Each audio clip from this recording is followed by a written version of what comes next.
নমস্কার। বিশ্বকবি রবীন্দ্রনাথ ঠাকুরের লেখা বোঝাপড়া। মনের আজ কহ যে, ভালো মন্দ যাহাই আসুক, সত্যের লও সহজে। কেউ বা তোমায় ভালোবাসে, কেউ বা বাসতে পারে না যে। কেউ বিকিয়ে আছে, কেউ বা সে কি পয়সা ধারে না যে।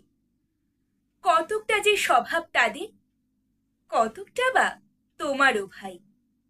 কতকটা এ ভবের গতিক, সবার তরে নহে সবাই। তোমায় কতক ফাঁকি দেবে, তুমিও কতক দেবে ফাঁকি।